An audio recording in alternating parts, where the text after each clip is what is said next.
10-11 dah. Alright. So, bismillahirrahmanirrahim. Assalamualaikum warahmatullahi wabarakatuh. Selamat pagi. Saya bersiaran dari KL. Sorry lah, saya tak ada kat Kuantan. Saya tak boleh buat kelas hari ni, tapi saya ambil kesempatan untuk awak rehat lah. Ya. Semalam last paper PSB kan. Kita ada lebih kurang 2 minggu untuk sediaan paper geografi pada 7 Mac. So, saya buat Google Meet saja hari ni, esok. Sebab saya ada di KL sampai hari Jumaat. Hari Sabtu kita buat kelas, saya dah cakap dengan Cikgu Sarah. Jadi kita buat kelas pada hari Sabtu nanti. Ahad rehat sehari. Senin sambung balik semula ya. Kalau ada nak tanya, boleh tanya dalam grup je.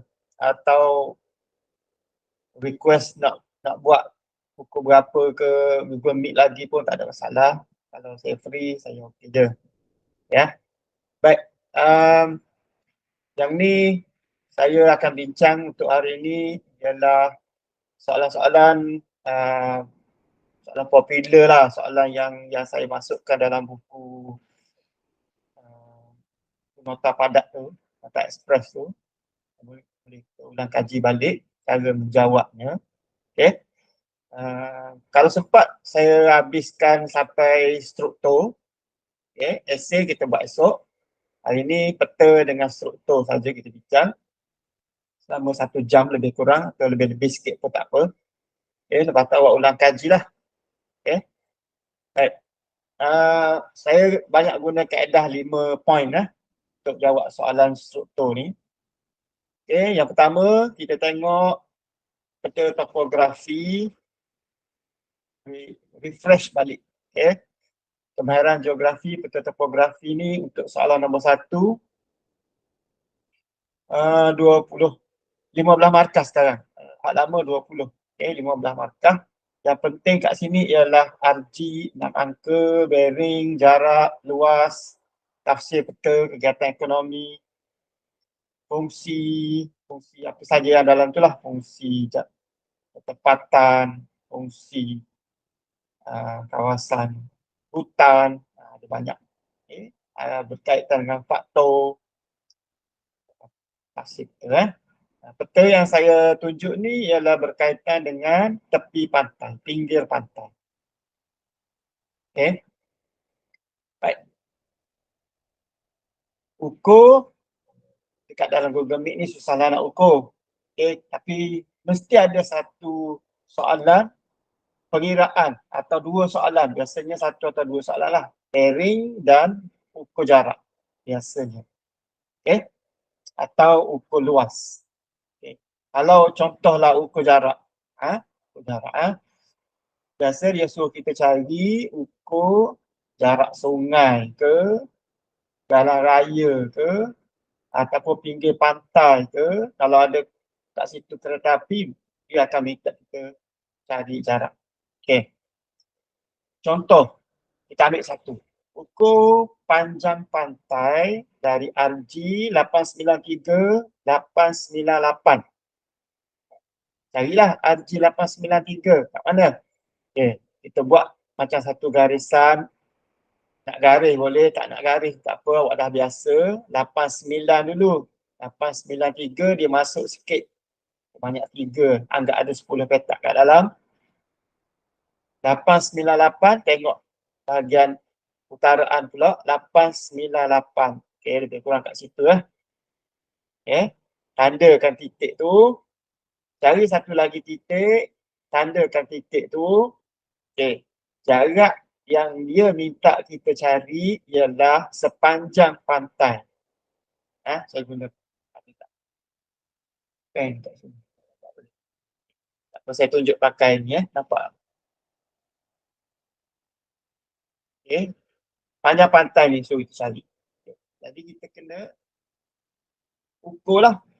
Sama ada nak ukur guna benang atau jalur kertas. Okey, selalunya kalau ujung ke ujung tu panjang tu biasanya taklah panjang sangat. Tapi kalau lah panjang macam ni, kena ukur. Okay? Jangan lupa,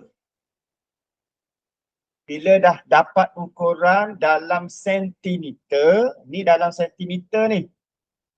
Jangan terus jawab.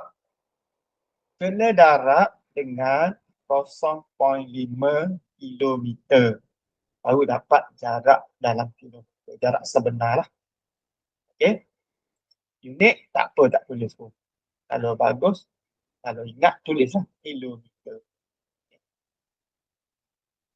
Jarak tu yang kita nak cari. Ukur guna benang, bos. Okay? Baik.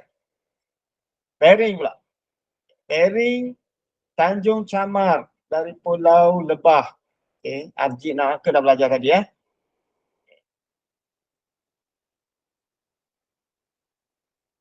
Tanjung Chamar. Kat situ titik dia. Tu Pulau Lebah. Kat situ titik dia. Lebih kurang lah. Kalau dia nak stesen trigonometri, ambil tengah-tengah. Okay? Jadi dah tahu kan cara nak cari lokasi.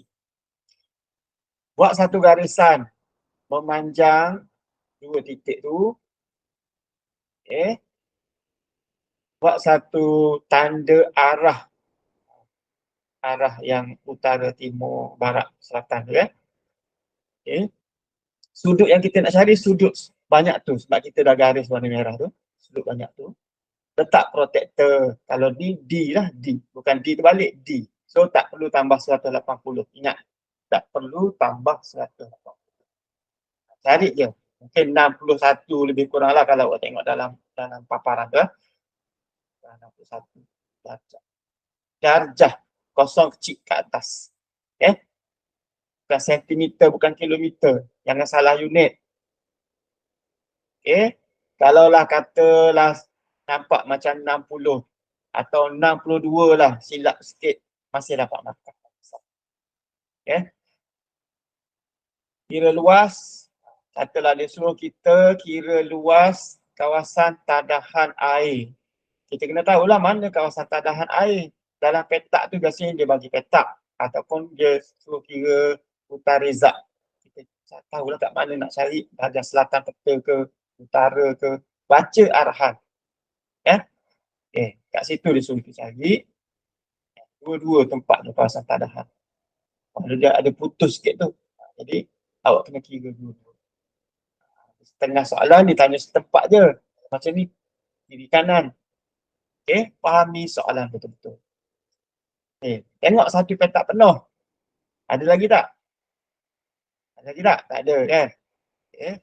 0.5, 0.25, 0.75, 0.75, 0.25 sikit tu. Okay, 0.25 lagi, 0.5. Jumlahkan semua sekali. Katalah ni yang awak dapat Jumlahkan semua sekali dapat 3.75. Jadi jawapan dia 3.75 km per second. Senang kan? Kalau nak kira luas. Ada soalan? Dia nak tanya. Faham setakat ni?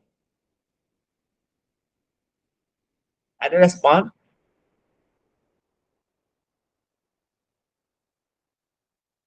Tiada. Tiada faham. Tiada dan faham. Okey. Okey. Thank you. Baik.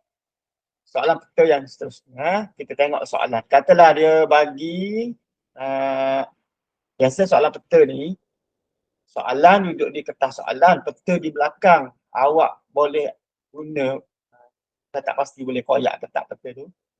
Bila guna peta tu, biasa dia bagi petak grid kan. Okay. Petak grid macam tu, dia bagi. Okay. So, bagi yang kurang mahir 05, 07, kena cari 05 sampai 07. Ada 06 tengah-tengah tu. 50, 52 pun sama. Ada 51 tengah-tengah tu. Pastikan petak yang betul. Okay. Soalan dia. Dia ada banyak soalan. Saya cabut-cabut je. Mengapa kawasan segi 4 grid di atas mempunyai kepadatan penduduk yang tinggi? Daripada 0507 tu, 5052 tu, penduduk kat situ padat. Kepadatan penduduk tinggi. Kenapa dia tanya? Kalau mengapa, kena bagi faktor lah. Okay. Kalau soalan ni, katalah nak 3 markah. Okay. Kena jawab macam mana?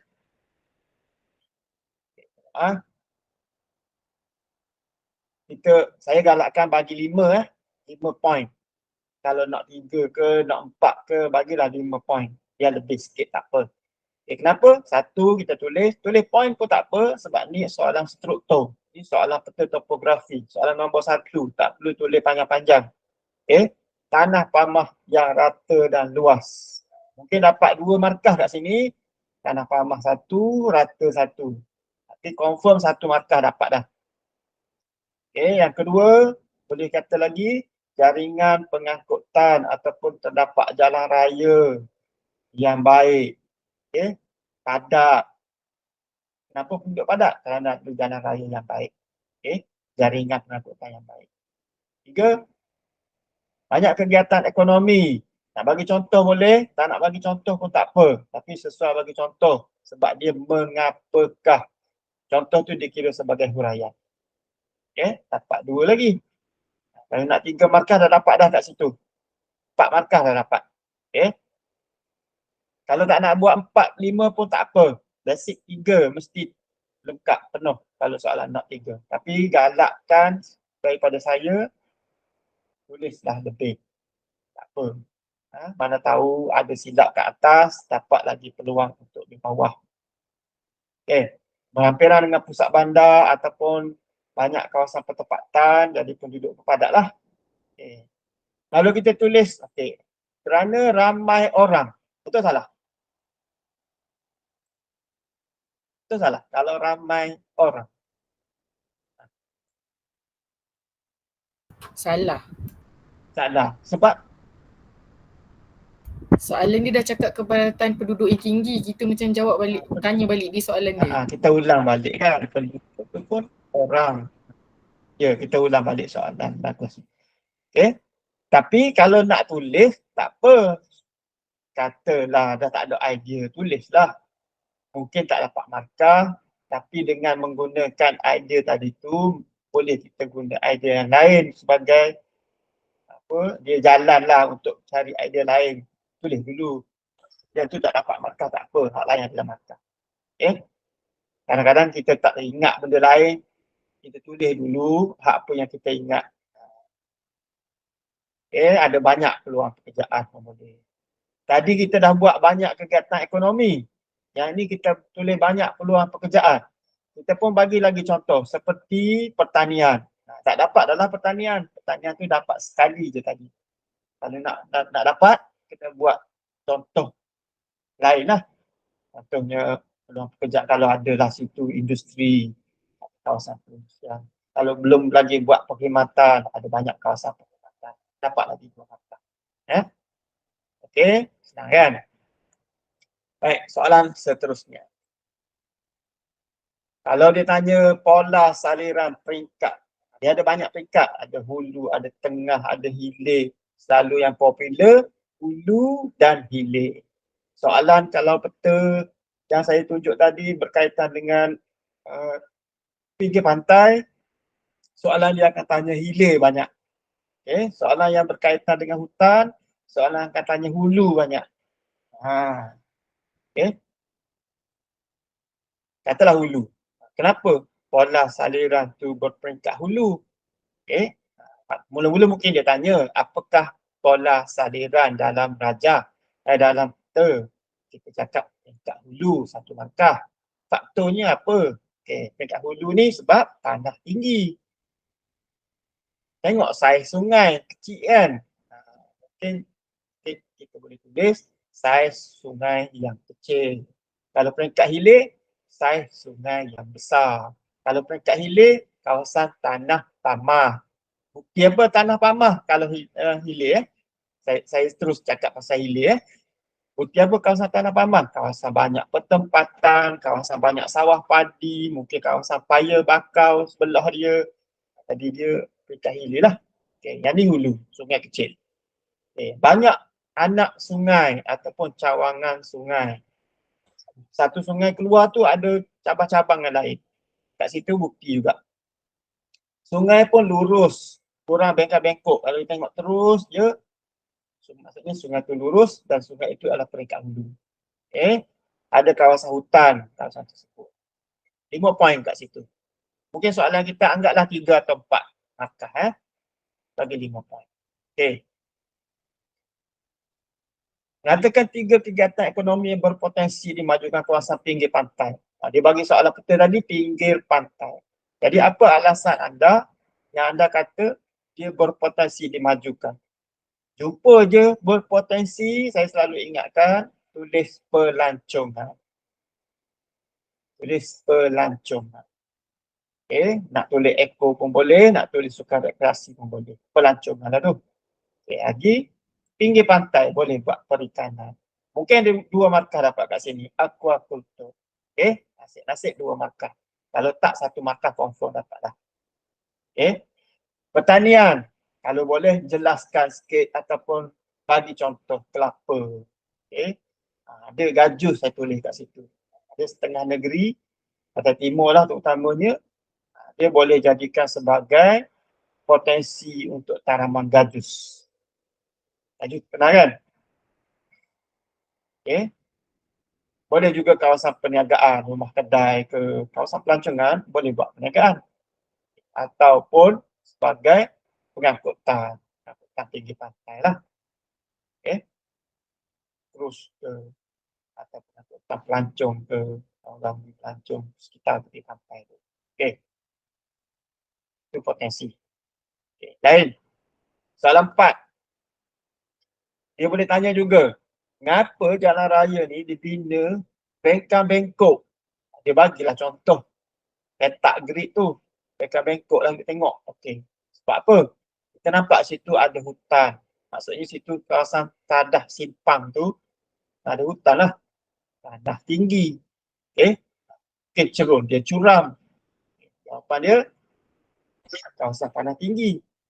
Ataupun kawasan hutan. Ada sungai kat situ, terpaksa ikut laluan sungai. Cerun curam. Ataupun nak elak daripada berlakunya tanah runtuh. Jadi terpaksa buat bengkok-bengkok.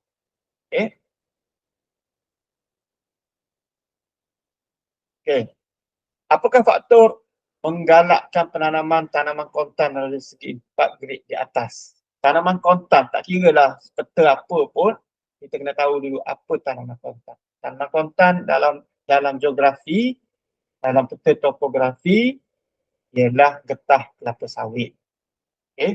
Ada definisi tanaman kontan. Tanaman baka, bukan baka. Nanti kita terangkan apa maksud tanaman pokok baka, bukan pokok baka. Ini tanaman kontan. Tanaman yang dia nak ambil hasil, biasanya untuk ekspor.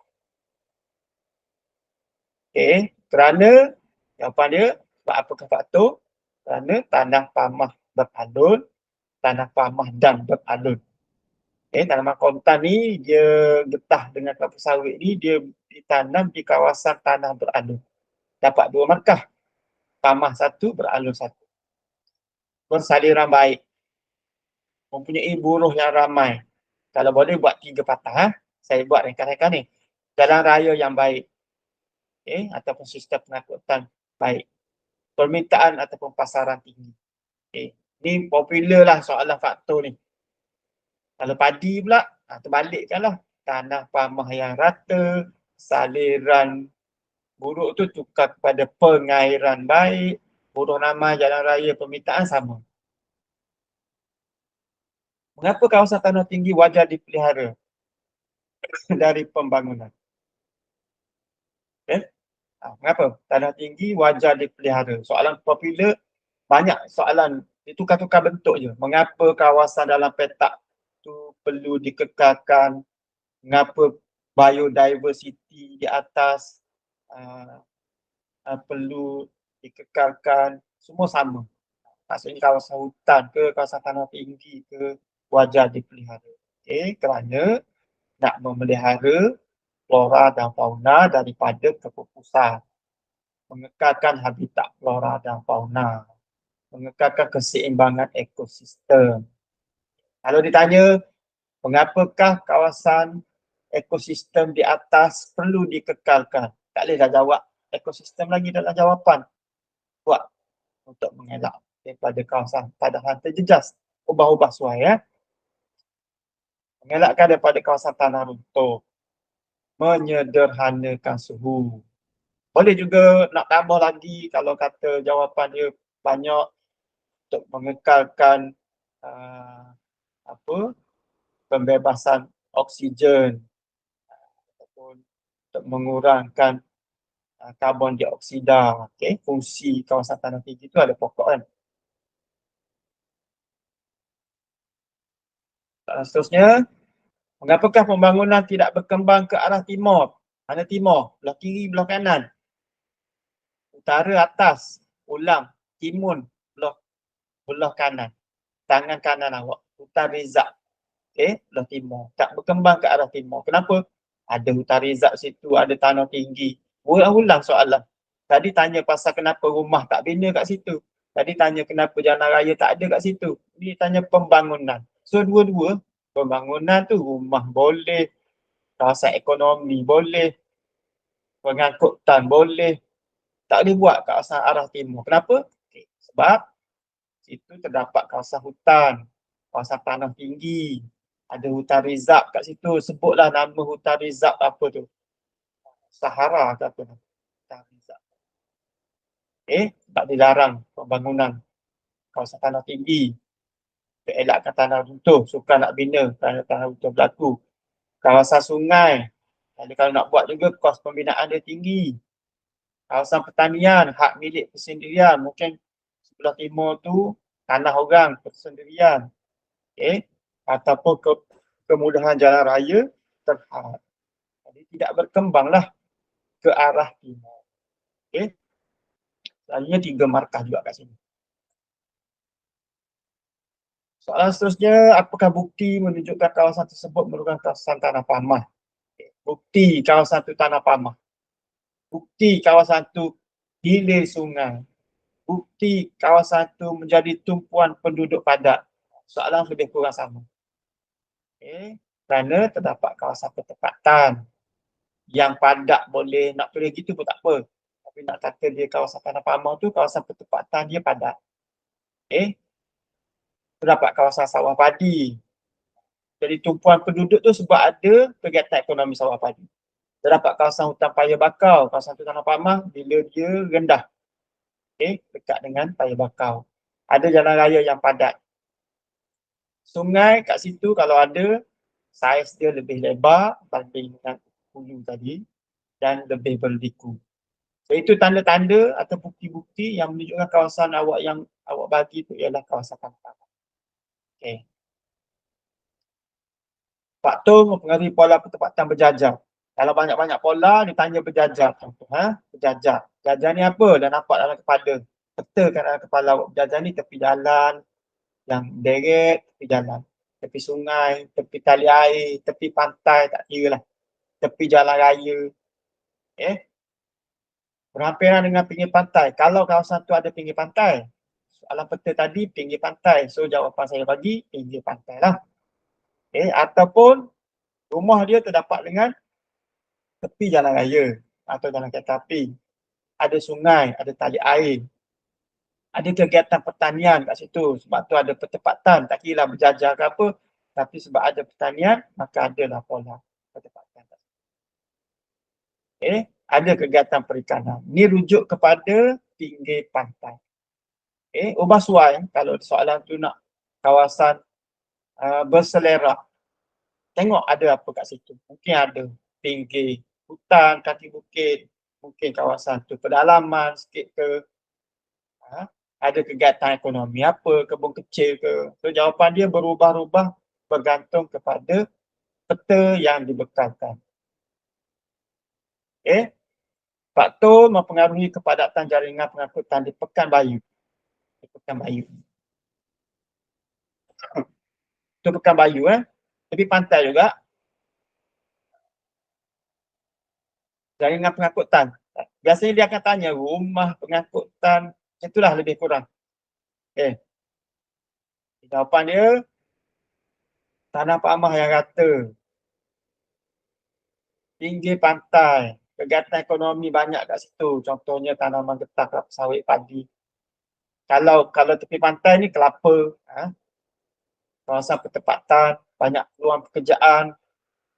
Apa lagi? Kawasan pelancongan. Jaringan pengangkutan tu akan jadi padat lah. Terangkan kepentingan hutan kepada pembangunan ekonomi penduduk sekitar. Tadi dia tanya kenapa tak boleh musnahkan hutan. Ni apa kepentingan hutan? Pendapatan negara. Kalau dia hutan rizak, tak boleh tulis pendapatan negara, tak boleh tulis ekspor. Ni kalau umum, hutan yang ada tu bukan hutan rizak. Boleh tulis pendapatan negara. Ataupun ambil yang kedua tu, lagi betul, kawasan eko-pelancongan kerana terdapat pelbagai spesies flora fauna. Soalan ni dia nak terangkan, jadi fakta huraian boleh letak dua-dua. Contoh tak perlulah. Sumber ubat-ubatan pun menjadi pembangunan ekonomi juga, kerana boleh jual, boleh jadikan ubat. Sumber makanan, sama ada nak letak petai ke, berangan ke, haiwan ke, boleh jadi sumber makanan. Hasil hutan boleh jadi mungkin untuk kerastangan, untuk buat perabot rotan, contohnya akar, haiwan sendiri. Dash tu maksudnya huraian. Fakta, huraian. Dapat dua-dua. Apakah kepentingan sumber biodiversity? Sama macam tadi kepentingan hutan ataupun biodiversity ataupun ekosistem. Saya lanjutkan sama macam tadi.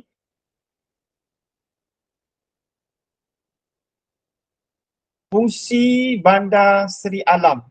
Ni petak grid dia tanya, dalam petak grid tu ada Bandar Seri Alam. Apakah fungsi Bandar Seri Alam? Cari apa yang ada dalam Bandar Seri Alam tu. Ada BP, ada PPT, ada sekolah, ada jalan raya, ada pertempatan yang padat. So kita boleh jawab pusat perkhidmatan dan ataupun pusat pengangkutan. Dua makanan kat situ. Pusat perkhidmatan lain, pusat pengangkutan lain, pusat ibadat, pusat pendidikan. Di sekolah kan, pusat ibadat ada masjid, ada kuil. Tengoklah ada ke tak dalam tu. Pusat pertempatan, rumah padat kat situ. Pusat pengumpulan hasil pertanian, sebelah dia ada apa? Pertanian padi ke, getah, kelapa sawit ke, mesti ada pusat pengumpulan hasil pertanian. Ataupun ada jawapan lain yang awak rasa boleh dikaitkan dengan betul. Itu fungsi. So, kat sini kalau jumpa perkataan fungsi, perkataan pusat kena letak kat depan. Pusat apa? Pusat apa? Jelaskan sumbangan pusat pendidikan ataupun pusat perubatan, hospital ataupun kawasan perniagaan. Sumbangan dia nak. Sumbangan ataupun kepentingan. Menyediakan peluang pekerjaan. Bagilah contoh. Meningkatkan kemudahan infrastruktur. Bila ada pusat pendidikan, bertambahlah infrastruktur seperti jalan raya. Membuka lagi pertempatan baru. Memperbagaikan fungsi pertempatan. Bukan hanya satu je pertempatan tu untuk pendidikan saja. Mungkin lepas ni ada pertempatan lain untuk kegunaan lain pula. Mungkin bertambah perniagaan, bertambah kawasan industri. Banyak fungsi pertempatan. Dan dapat meningkatkan taraf hidup. Untuk peluang pekerjaan pun boleh kalau nak. Sumbangan dia. Apakah kesan positif pembinaan jaringan lebuh raya kembar kepada penduduk sekitarnya? Tak kira kembar tak kembar pun. Lebuh raya ke jalan raya ke, sama dia jawapan dia. Meningkatkan darjah ketersampaian, memudahkan mobiliti penduduk, mengangkut bahan mentah ke kilang ataupun barang siap ke pasaran, membuka peluang pekerjaan. Ini fungsi pembinaan jalan raya. Membuka pertempatan baru. Jawapan dulu baru soalan. Jelaskan kesan-kesan terhadap alam sekitar jika kawasan hutan dimajukan tanpa kawalan. Ini dah bincang tadi, sama.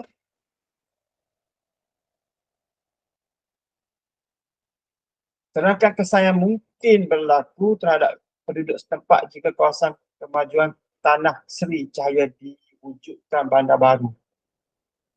Kawasan hutan digunakan sebagai kawasan bandar baru. Kesan yang mungkin berlaku terhadap penduduk setempat. Kesan positif lah kalau terhadap penduduk setempat. Meningkatkan peluang pekerjaan, meningkatkan taraf hidup penduduk, majukan infrastruktur, meningkatkan nilai hak tanah, mempelbagaikan aktiviti ekonomi. Dia akan tanya dua, kesan boleh jadi kesan positif, boleh jadi kesan negatif. Kalau kesan kepada penduduk, biasanya positif. Kalau kesan kepada alam sekitar, biasanya negatif. Kita tengok soalan. Pastikan awak fahami soalan. Apa kehendak soalan. Okey, soalan wajar tak wajar ada satu atau dua soalan. Kat sini soalan peta pernah keluar 2-3 kali soalan wajar tak wajar, kebat. Wajarkah kerajaan membina pusat pendidikan tinggi? Kalau kita sebagai ahli pendidikan ni kita kata wajarlah kan. Tapi orang alam sekitar kata tidak wajar. Tengoklah mana yang sesuai. Buka peluang pekerjaan, meningkatkan taraf hidup, meningkatkan infrastruktur, jalan raya. Yang samalah macam saya dah terangkan tadi. Tapi pendirian kena sebut. Pada pendapat saya, wajar. Kena tulis gitu. Jangan terus cerita pasal boleh membuka peluang pekerjaan. Kena nyatakan pendirian dulu. Ataupun nak kata tidak wajar. Pada pendapat saya, tidak wajar pembinaan pusat pendidikan kerana pembinaan tersebut akan menyebabkan habitat flora dan fauna terjejas. Seterusnya dapat mencemarkan udara dan air. Ekosistem terjejas. Suhu akan meningkat. Hakisan dan tanah runtuh akan berlaku. Biasanya kita jawab tak wajar lah. Tapi kalau pusat pendidikan ni fikir 2 kali nak buat wajar ke nak buat tak wajar. Kalau buat pusat perindustrian, saya rasa lebih baik kita ambil tak wajar. Kalau buat pertempatan, rasa lebih ambil tak wajar. Tapi buat pendidikan ni biasanya ada kepentingan kepada penduduk juga kan. Okey. Soalan 19. Setujukah anda? Ni pun setuju tak setuju wajar tak wajar lebih kurang. Saya sengaja masukkan setujukah pula. Jangan kalau nak apa tak pernah dengar kan. Sekiranya kerajaan ingin membina kawasan peempangan hidroelektrik di kawasan peta. Hidroelektrik. Kena tahu apa benda hidroelektrik, empangan. Adakah positif, adakah negatif. Setuju ke tak setuju? Sama ada nak setuju, pada pendapat saya, setuju ataupun saya setuju untuk pembinaan empangan hidroelektrik kerana boleh menjadi pendapatan negara dan memenuhi permintaan domestik. Ramai orang nak hidroelektrik untuk elektrik lah ke rumah, itu domestik. Dapat menyediakan peluang pekerjaan pada penduduk setempat, dapat membekalkan sumber tenaga elektrik. Kawasan tanah tinggi itu pun sesuai, boleh buat hidroelektrik kat situ. Aliran sungai pun deras. Itu yang kita, kalau kita setuju. Kalau kita tak setuju, macam tadilah, yang sama. Kemusnahan flora fauna, habitat terjejas, ekosistem terganggu, hutan akan tenggelam, mungkin juga kalau kecuaian berlaku, banjir akan berlaku, tanah runtuh, tanah tinggi akan runtuh, akan terhakis, kos pembinaan pun tinggi. Boleh jawab.